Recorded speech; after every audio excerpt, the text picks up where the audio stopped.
Hello friends, welcome to my channel Legal Symposium. How are you all doing guys? Hope doing very well. देख तो नहीं रहे हो मेरे वीडियोस? लगता तो नहीं है कि देख रहे हो, फिर भी बनाती रहूँगी। आप देखो ना देखो आपकी मर्जी, और बनाना है मेरा काम, है ना। ओके फ्रेंड्स, आज मैं एक बात शेयर करने आई हूँ आप लोगों के साथ। सपोज़ आप लोग बहुत ही क्रूएलिटी हमें हो, आप लोग सोचते होंगे कि मैं क्यों हमेशा यही सब बात करती हूँ।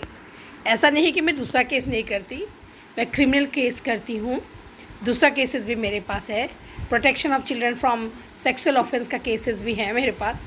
पर मुझे महिलाओं के लिए काम करना बहुत ज़्यादा अच्छा लगता है, और जो मैरिटल डिस्प्यूट्स हैं उसके ऊपर मुझे बातें करके भी अच्छा लगता है, ताकि रिकॉन्सिलिएट हो जाए, मिल हो जाए, रीयूनियन हो जाए।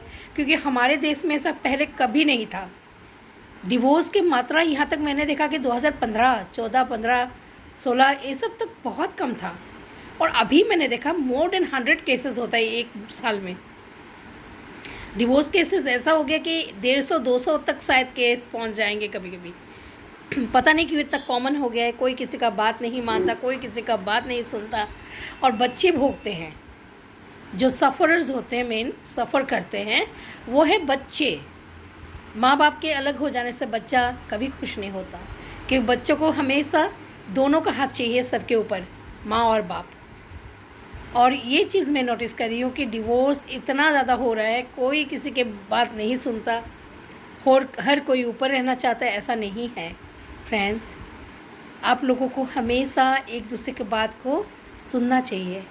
एक लड़की जो होती है ना, वो पूरा परिवार को छोड़ के एक हस्बैंड के घर आता है, तो हस्बैंड के जो घर वाले होते हैं ना, उनको उस लड़की का कदर जानना चाहिए, कदर मानना चाहिए, कदर क्या बोले, कदर करना चाहिए, है ना।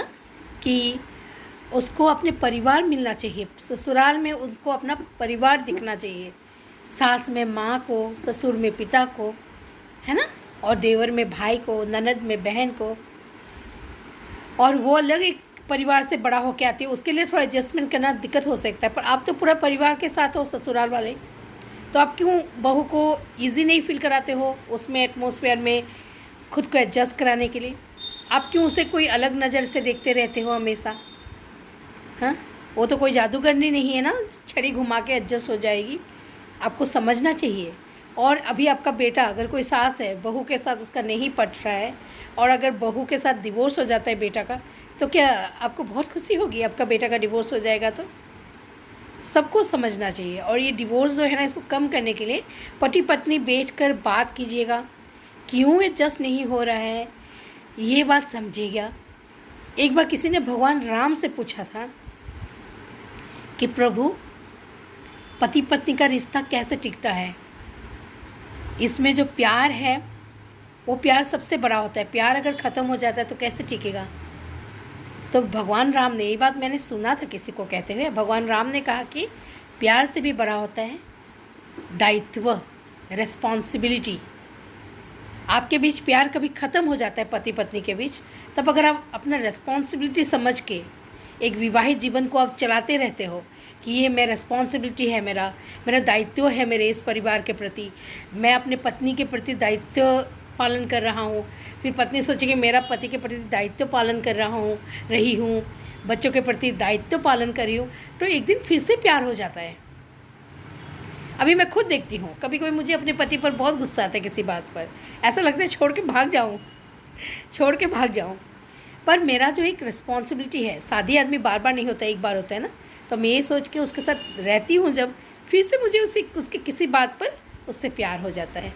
यही है, प्यार से भी बड़ा है responsibility. Okay guys, divorce case को कम कराने के लिए आप लोग सब जागरूक होके अपने पति पत्नी के बीच अगर कुछ मिसअंडरस्टैंडिंग भी है तो बैठकर बात कीजिए, कोई काउंसलर के पास जाइए काउंसलिंग के लिए। प्लीज़ जागरूक होके अपने परिवार को बचाइए। कोई तो समझदार बनिए। अगर आपका पत्नी समझदार नहीं है तो आप पति समझदार बन जाइए, अगर पति समझदार नहीं है तो पत्नी समझदार बन जाइए। बच्चों के बारे में सोचिए और प्यार से रहिए।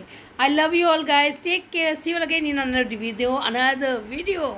मेरा जुबान लड़खड़ा रहा है आज, मैं अभी कोर्ट से पहुंची हूँ, विटनेसेस था।